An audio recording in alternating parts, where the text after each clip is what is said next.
Ce cours, bien sûr, est dédié à la réfoua shlema de Simcha Alice Bat Marie Myriam. L'écologie après la Torah est une chose incroyable qui m'a frappé. C'est que quand on lit Rashi, par exemple, dans Ktuvot ou dans d'autres, il y a plein d'endroits où la Torah est dans la Torah elle-même, où on parle d'énormément de mitzvot, de prescriptions qui obligent à des activités écologiques. Je vous en donne 3-4 exemples, mais il y en a des dizaines.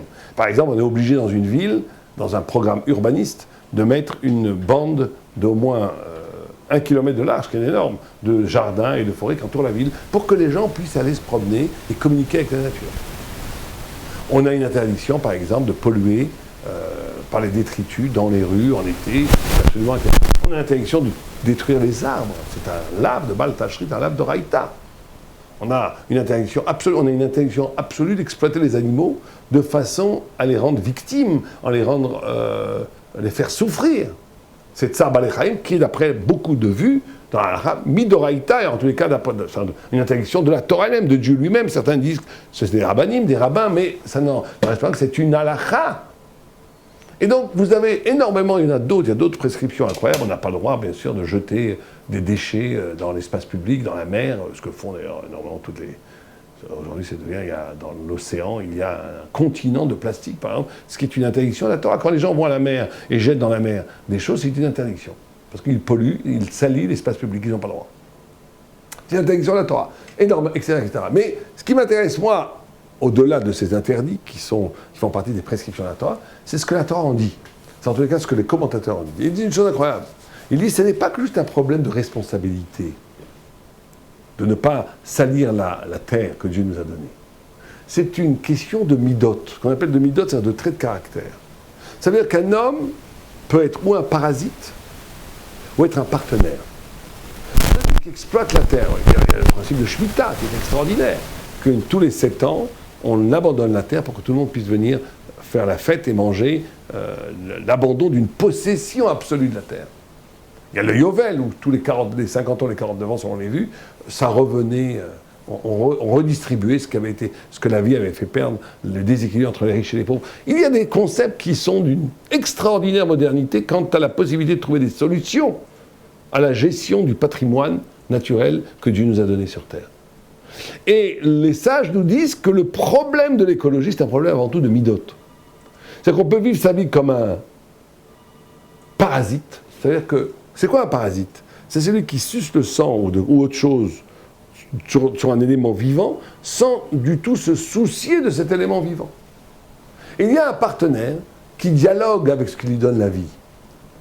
Et ça, c'est une autre attitude de responsabilité. C'est beaucoup plus que la responsabilité. C'est en vérité un contrat presque naturel que la Torah nous ordonne d'avoir avec l'environnement, qui nous demande d'avoir un respect mutuel qui se conjugue avec une résonance. C'est avec une fait de pouvoir communiquer avec le monde. La notion de résonance, elle est fabuleuse, elle est partout dans la Torah. Elle est le fait même de pouvoir entendre ce que le monde nous dit. Une des grandes chutes vertigineuses de la modernité, c'est d'avoir rendu le monde neutre. La philosophie occidentale, la pensée occidentale est une pensée qui est complètement centripète. Ça veut dire c'est l'homme qui est la mesure de toute chose, comme disait Protagoras. Mais en vérité, ce n'est pas comme ça. Le monde parle. Le monde nous dit des choses fabuleuses. Et tu as des choses à dire au monde. Il y a un contact à avoir. Et donc c'est en vérité une question de trait de caractère, de midot. Je ne trouve pas la traduction en français de midot. Mais c'est fondamental. Midot en hébreu, ça veut dire être le juste ou l'injuste. Être un salopard ou être un mec bien, en gros. C'est ça. Alors on peut être un mec bien, c'est-à-dire quoi? Ça veut dire que tu peux être un salopard, comment? Je suis un parasite, je mange, je jette, je m'en fiche complètement. C'est-à-dire que je suis là pour exploiter la terre et la détruire en l'exploitant. Ça c'est un salopard.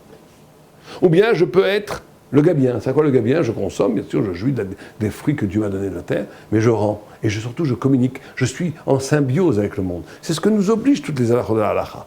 Et donc ce souci écologique, c'est pas du tout un souci de gauchiste, antisémite ou antisioniste, comme on a l'habitude de voir, c'est une prescription thoraïque fondamentale. Et c'est très dommage que nous n'en soyons pas d'ailleurs les porte-drapeaux, parce que c'est un souci absolu aujourd'hui dans la modernité, et la Torah le dit depuis 3000 ans, et elle donne des solutions éthiques, spirituelles et pratiques comment vivre une vie qui respecte l'altérité, qui respecte le patrimoine naturel, qui est vécu comme un don, et donc comme un don précieux à entretenir. Comme Dieu dit, les premiers passages de la Torah, voilà le jardin, entretiens-le, cultive-le, respecte-le, aime-le, et un rapport. Et donc c'est en vérité quelque chose de très profond qui est lié à la sainteté du cœur, ou à la méchanceté du cœur. Amen, Yavin.